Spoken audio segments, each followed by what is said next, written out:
I wish good things to you who's watching this. I am Alexey, and we're starting this year with the first round of the Carcassonne Champions League, the main stage, the real thing. 48 world's strongest players from 30 countries and territories will be fighting for the one and only title, the most prestigious online tournament. As of now, at least in Carcassonne, over the course of the next couple of months. In 4 minutes, we will be witnessing the reigning world champion Dani Angelats with a screen name Senglar play former world number 3 of multiple occasions, probably the player with the most top 4 finishes the world championships ever. That's Matej Tabak. His screen name is Matej11. He's from Slovakia, by far the strongest player in that country. And the match is starting in 3 minutes, and before that I just wanted to quickly have a look at the championship participants review. There are 8 groups of 6 players. Over the course of the next 5 weeks, they're going to play a round robin in each of these 6 groups, pretty much like in what you would have in football, tournaments like this. Then the top 2 players, if I'm not mistaken, advance to the playoffs, and then the playoffs work in a straightforward fashion, except that all the duels are best of 3, and the playoff duels are going to be best of 5. So I'm just not gonna name anyone. I'm just gonna scroll through Group A, and you could have a look at who the players are, so we can see someone you know. That's the winner of the last year. That's Vladimir Kovalev, also 2016 world champion. So they are rated. The players are arranged in order of their rating, at least their current rating on Board Game Arena. Well, not current, but actually as of the 30th of December. And that's how the seeds were decided. We can see Vivian Charlot, second place finisher with a screen name Viv. Game over of Romania. So a lot of very strong players. Yours truly in Group C, Koki Yamaguchi, the creator of the website topcarcassonner.com, a very strong master, and Matt Tucker, the 2023 world champion. So that's going to be quite a difficult group. Siegfried, obviously reigning runner-up of the World Championship. We've seen them quite a lot. First time Australia ever with a player with a spectacular screen name, Me Got No Skill. Right, let's keep going. Yeah, MTW from Poland, also very strong master. Spain, Catalonia, Portugal. This is a group of mostly European players. Thailand, for the first time, is heading Group F, and this is a group that we're watching today. Also a very tricky one. Weisma is a really strong player from Germany. Senglar, this is who we're watching right now. That's Dani Angelats. Matej11 is Matej Tabak. And a couple of other players with whom I'm not familiar that much. Then Group G, Group H, headed by Rabbit Rain, who's currently the highest rated player on Board Game Arena, I believe. This Czech master went quite deep into the tournament last time. And my fellow Latvian here, Nepamai, Samuelson, Ukraine, Vietnam for the first time ever, also a very interesting group. Anyway, the game should be now starting. Senglar is here, his opponent is here. This should be a very quick stream, because both players tend to play quite fast, especially the Slovakian player. I believe he might have even been either the... No, he was the second quickest. So the fastest player at the 2024 World Team Carcassonne Online Championship was, of course, Ervin Gal of Romania, but I think Matej Tabak was a close second, also finishing a winning game in under 2 minutes at some point for sure. Now here it looks like he will be thinking a little bit. As you can see, he has spent some of his thinking time.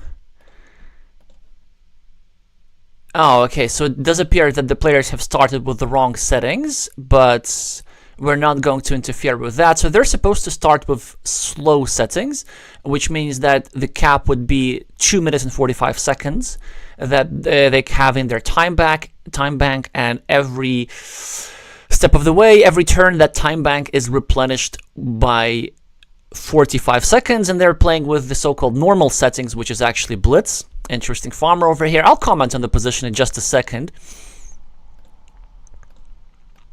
Yeah, this is so strange. Actually, the match has just started. Did they really play 5 tiles in under... No, not 5 tiles, but 40 tiles in under 1 minute. So they must have started a bit earlier then, unbeknownst to us. Anyway, so the time control which we're playing now, it's 2 minutes and 15 seconds capped, plus 30 seconds increment per turn, which is a bit less, but you see that Matej isn't even using that time anyway, making his moves instantly, and so far it is sort of working out for the Slovak player, as he does appear to have the slightly better position. Well, okay, so what are we having? 1 meeple per side, per hand, senglar, with 3 extra points on the scoreboard, and the better choice of color of yellow meeples. Now takes the 6 points, and with that has an advantage overall.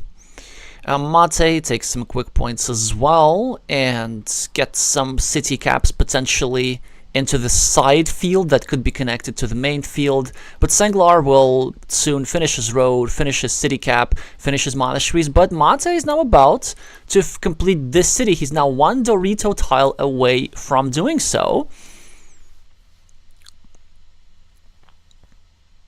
Senglar trying to block, and Matej successfully completes the city and reclaims the advantage in this game. Also, this farm, which he so diligently tried to reconquer, is now going to be worth a lot of points. It's going to be worth at least 12, and there are 2 blue meeples there, only one yellow meeple over here. So these 12 points are currently going to Matej, who also claims this 9-point field now. Senglar still has quite some work to do, as Matej gets 4 more quick points and also endangers this poor meeple of yellow, but yellow can now connect. Should he do that? So there are 2 possible moves. You can either go to this straight away, but there was another move possible. Senglar could have gone over here and dropped a farmer trying to reconquer this field, because now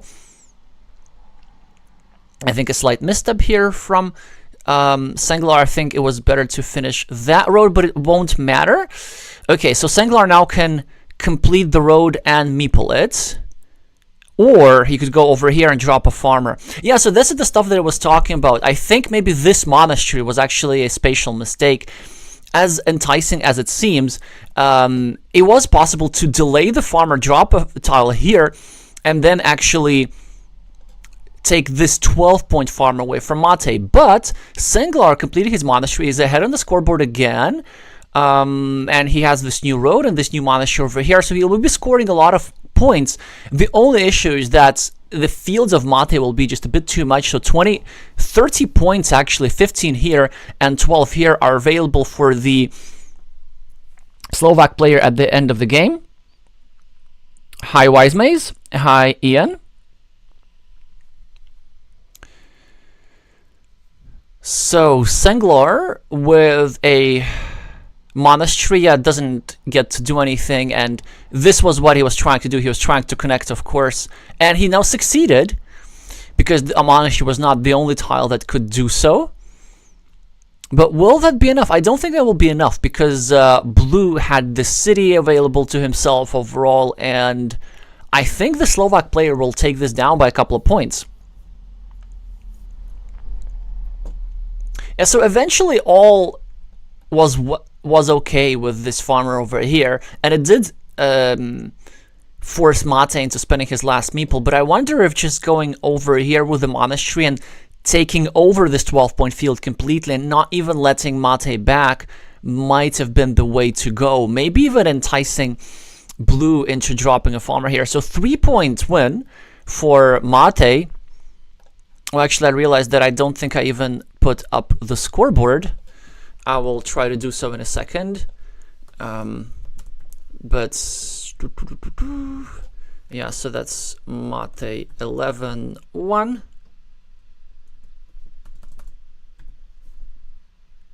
And senglar 0 currently. As I'm typing this, I'm pretty sure. Yeah, there we go. No, it's not Q1. It's just CCL 2025, the real deal.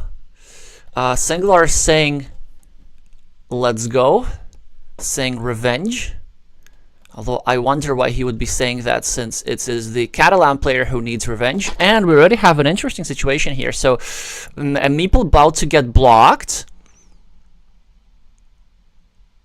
of senglar, but he successfully continues his city at the ruin at the very least. So this meeple will be scoring at least 7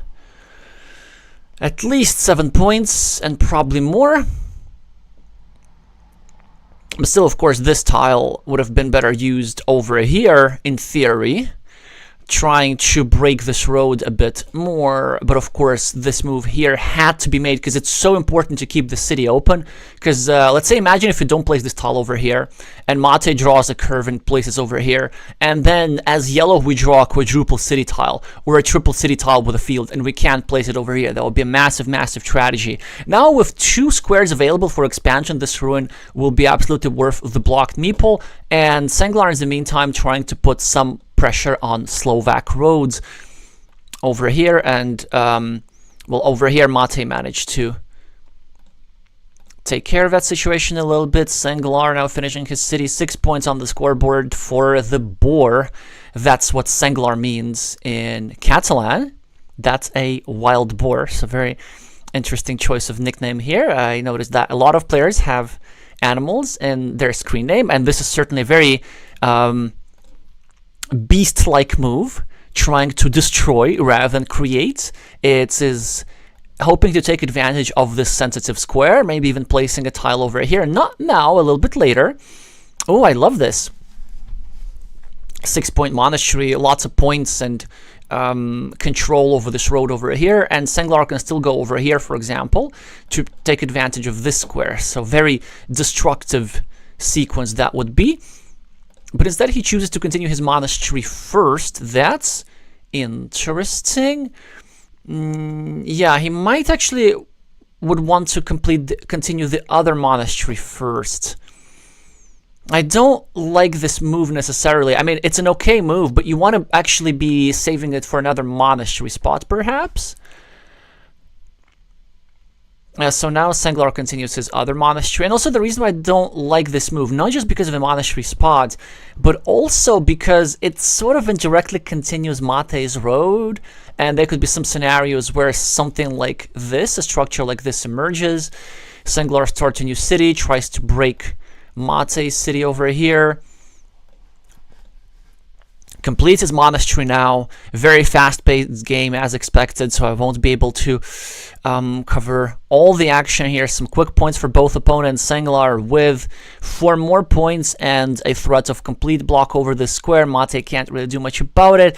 Yeah, this move is not that big of a defense, because now in order to complete this city, the Slovak needs 2 very specific tiles. So he needs this one, and he needs this one over here. There's...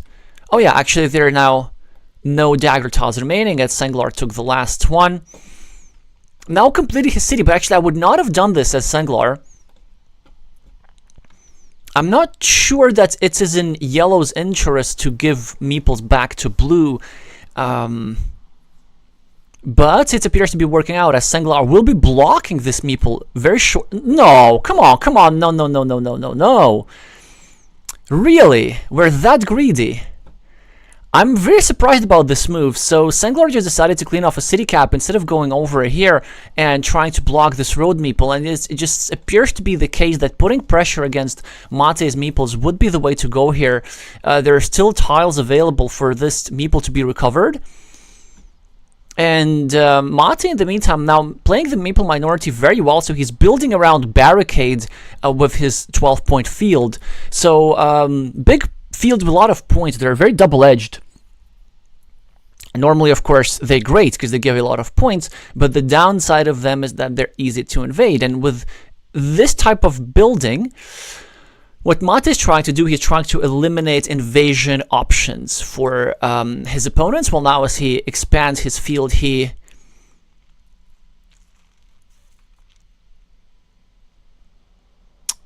really... Well, that is an unfortunate move. I kind of like the idea of securing this farmer. But what I don't like is the placement of the city cap. Surely it seems that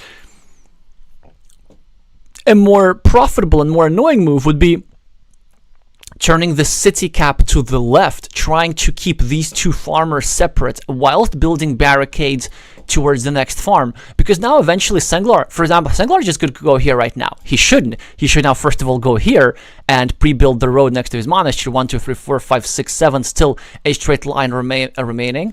Or he should go here, maybe block this guy. Matej now will be deciding between taking 3 points over here or trying to complete his monastery. And look at this, Senglar just has so many points on the scoreboard. Yeah, and the thing why I didn't like this move, again, decent idea, but these 6 points will eventually not matter, as Senglar at some point will draw a straight line to connect the fields. Or will he? That's actually a good question. So an almost unthinkable advantage on the scoreboard. Senglar completes a city, drops a new farmer, over 30 points ahead and multiple meeples. Now I'm going to go over here and drop yet another farmer.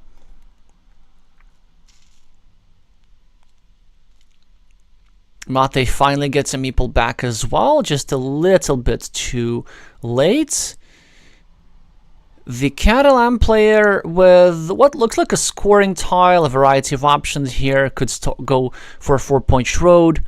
Could actually, I think not the worst move is to go here and drop a farmer and hope for a curve trying to connect to the field, but he realizes that this is not necessary at all. Matej trying to drop more caps into his field. Senglar will clean this up, or even better, drop a farmer of his own. Kind of really depends a lot on the remaining tiles, but I have not been keeping track of those as well as the both opponents may have. Matej keeps scoring points, and somehow his 2 farmers are not connected yet. Are we really running this short on road tiles? Okay, so 5-point monastery for Senglar. Yeah, we'll just see quick points being scored, and I don't think this field or this ruin or this monastery will be nowhere near enough. Now a great idea for Senglar to actually go over here and connect the 2 fields, rendering this meeple obsolete. Connection completed. Matej gets himself some points for a ruin. So will Senglar. 3 points for a road, and yellow should have this by a lot. A very difficult situation for Matej here. I think what he could have done is just... Well, actually, he could have had up to 6... Wait, let me think about this. 9 more points with more precise play. I don't think it actually would have amounted to a big difference. I don't think it would have affected the outcome.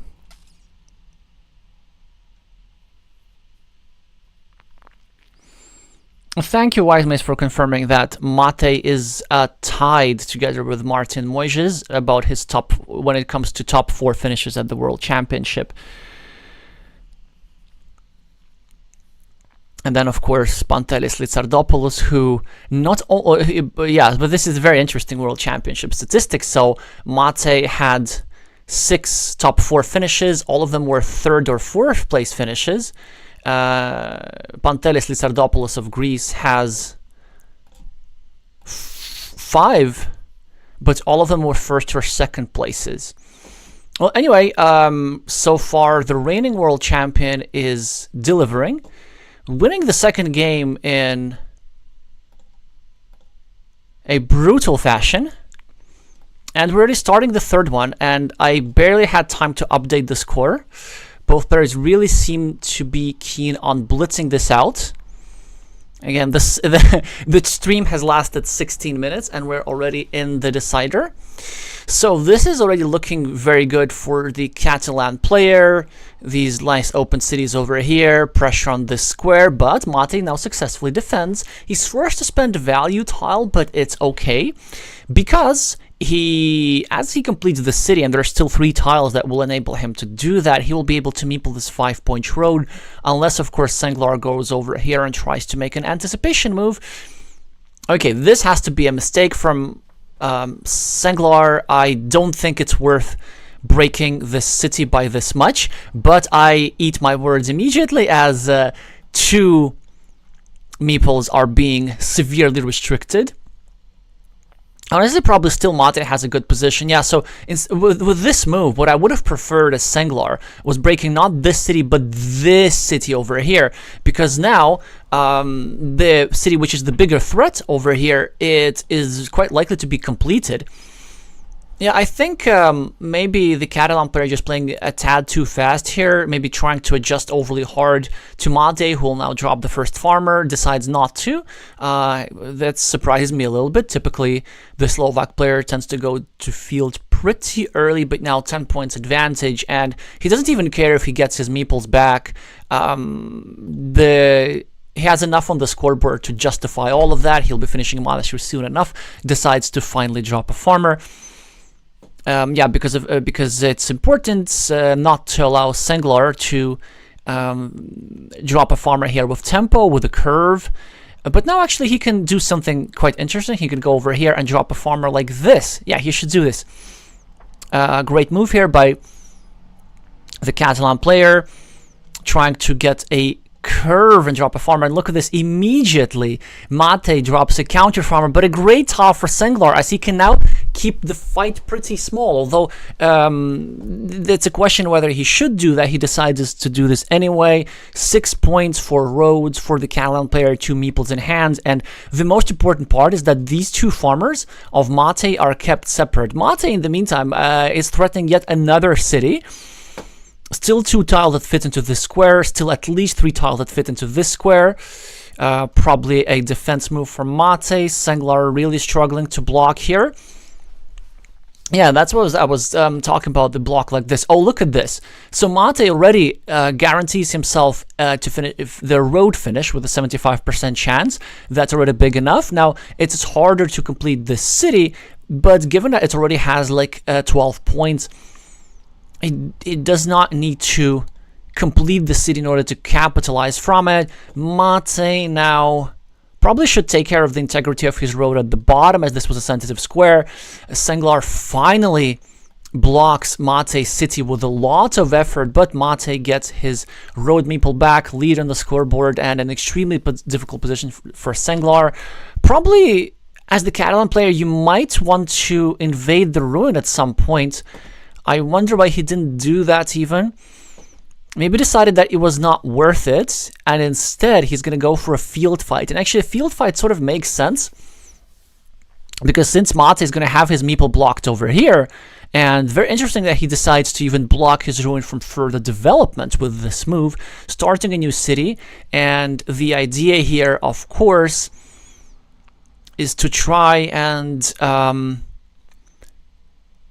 just simply take hold of these, 12, 13 points, or however big this ruin is. Yeah, 12 points is the ruin. Simply not allow Senglar to invade at the small price of having to keep this city relatively small. Still 6 points on the scoreboard. Senglar continues his little field at the top, so he's really trying to create some big features, but we're really running out of tiles in this game. Now, getting the last dagger again, that was available to finish this city. Now we'll get a city cap and drop a farmer soon enough, but not yet. So I wonder if he should have maybe pre-closed his city a little bit earlier. Matej is trying to expand his field at the bottom. Senglar trying to break his new city just enough. So Matej drops a divider into his field again. Senglar with a curve tries to pre-finish his road at the bottom. Matej tries to break Senglar's city, and it is successful. So the Catalan player has a variety of options here. He could either clean off his city cap on Matej's field. He could get his road meeple back from here, but instead he chooses to finish the city at the top, which is the move which is with the most immediate point value. Matej also gets a city to himself and drops a farmer and sets up a 9-point monastery. It does appear that whoever draws this 9-point monastery probably wins the game, or am I wrong? Let's see that in a second. Senglar with a monastery, just not the kind that you want. Now he'll be losing his city over here, so Matej successfully blocked it, unless, of course, Senglar drops the one remaining splitter tile that fits over here. So yeah, so lots depends on just very, very key tiles in this game.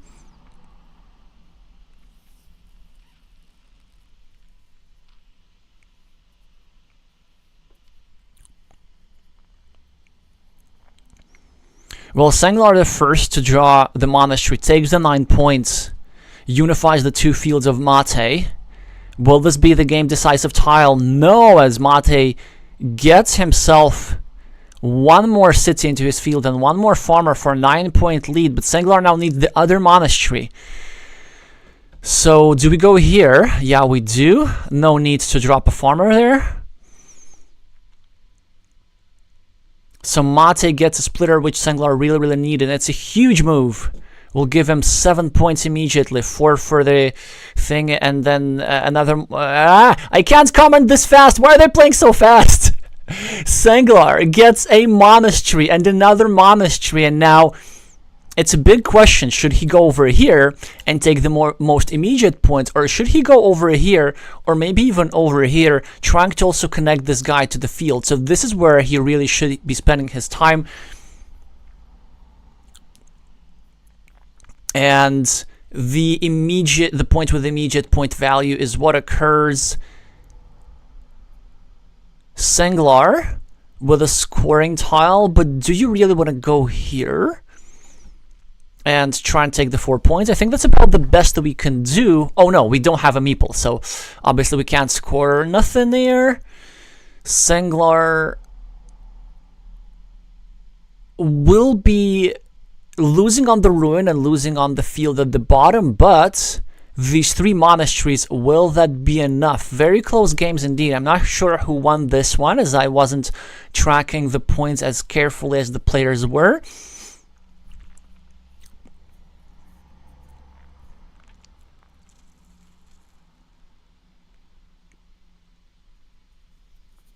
So Matej is asking in the chat whether Senglar should write the result. It kind of implies Senglar winning, but that does not appear to be the case. Why should he write the results? The winner's supposed to write the results. Yeah, so Matej indeed wins this game and the duel, despite losing the coin flip for the monastery with a 10-point difference. Honestly, I didn't expect kind of the. I do apologize that you probably barely got commentary from me. Like there wasn't any time to do even just the play-by-play to just describe what happened, let alone the color commentary.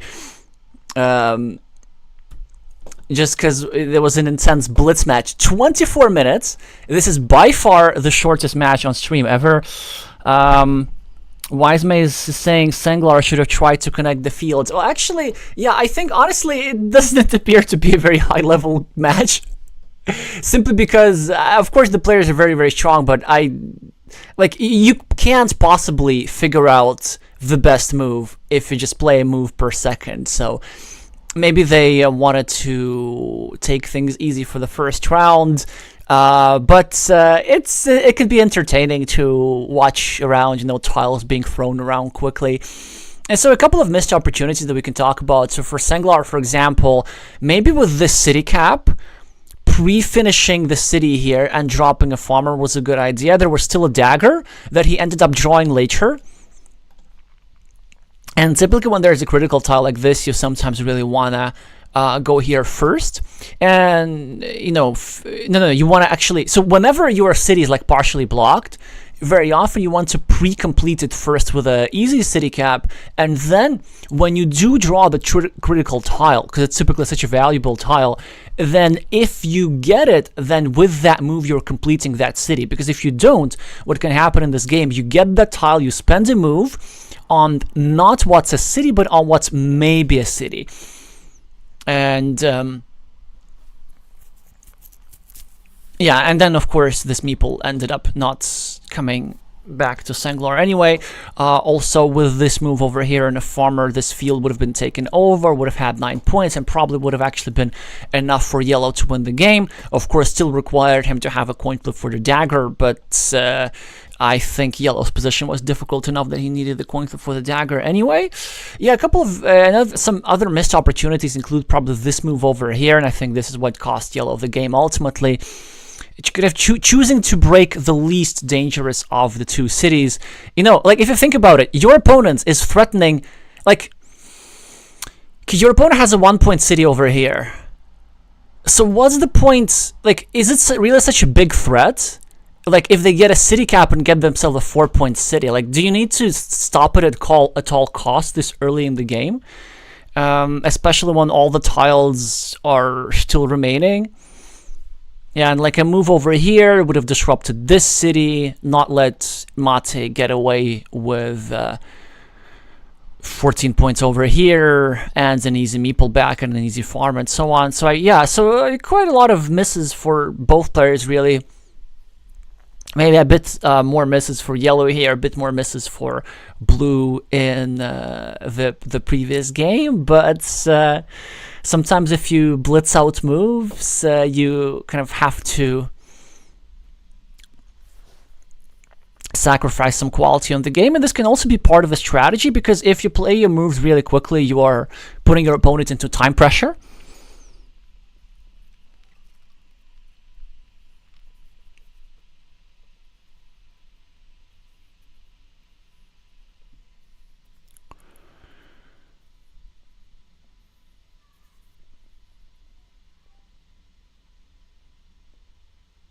But between the two possible advantages, whether to have the advantage on the clock or the advantage on the board, I always prefer to have the advantage on the board. Well, anyway, we congratulate Matej Tabak for winning the opening match of Group F. Was that Group F? No, yeah, that was Group F. And senglar will need to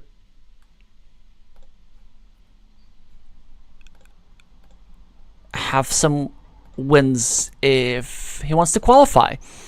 So yeah, we're gonna be wrapping up our stream, really. Let's just see what games we are to expect. So a lot of things are happening this week, a lot of things are going to happening every week. There are going to be multiple streams per week for months to come. So what are we having for sure? Tomorrow, reigning world champion against so we have Matt Tucker of the UK, not the reigning world champion, but the 2023 world champion, playing against Brian Townsend of Chile with a screen name HT Bry. Should be an interesting match with certainly an advantage to Matt over here. Then the Chinese player with screen name Xing 1007 against Kraukle of Lithuania. Certainly I will be rooting here for my neighbor, but much more likely that the Chinese player is going to have the advantage. This one I will be unlikely to stream. Yeah, actually I won't be able to stream this one. And then 10th of January, I'm probably also not showing. This is the player with his former screen name Self-Evident, playing against Ilya Slonimsky of Israel. That is, of course, 7 a.m. UTC. That's a bit too early for my taste, so you can watch this game on Board Game Arena. Then this one we're watching, and basically everything on the 11th, 10th, and 11th of January we're likely to be watching. So I'll see you all tomorrow at 9 p.m. UTC, or possibly slightly after, for StatMat against HD Bry. But for now, just make sure to meeple the like button if you liked anything about this stream. And if you want to help out with the algorithm, make sure to subscribe in case you're here for the first time. There's going to be a lot of more streams like this. Tomorrow's a match. Thank you all so much for watching, and I'm going to see you soon.